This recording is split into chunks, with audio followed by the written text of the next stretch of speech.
La terre de nos enfants. Pour pouvoir faire des plants, faire pousser des pieds de tomates, faire pousser des pieds d'haricots, faire prendre des racines, il te faut tout d'abord une cuve d'eau bien dégueulasse avec plein de petites larves de moustiques, de préférence une eau de pluie. Ensuite, tu prends quelques bois de saule. Celui-ci, c'est du saule vanillé que tu viens plonger dans l'eau.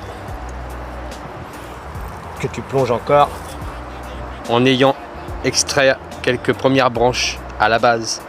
Que tu plonges encore dans l'eau. Et t'en mets plein. Comme ça, tu auras plus de racines qui vont se créer.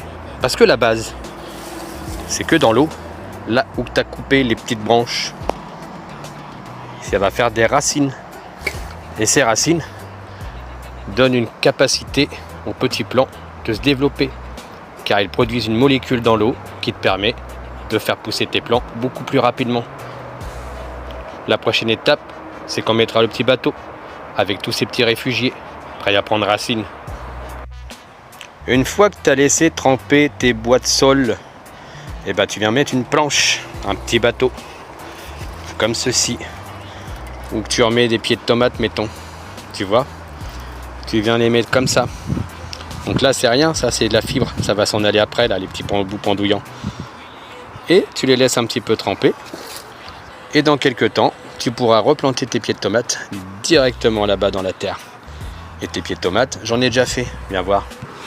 Et voilà, ça c'est des petits pieds de tomates qui sont sortis de leur petit bateau. Vous savez ces petits réfugiés qui se baladent dans le tonneau. Et ben les voilà. Et je peux vous dire qu'ils sont 2 fois plus costauds. Ils n'ont même pas de fil, ils tiennent debout tout seuls. Il n'y a plus qu'à attendre les fruits. Tu veux voir comment ça donne les fruits? Eh bien tu regardes un pied de tomate comme celui-ci. Il a poussé par l'hydroponie. Et quand il fait des fruits, ça devient tout rouge.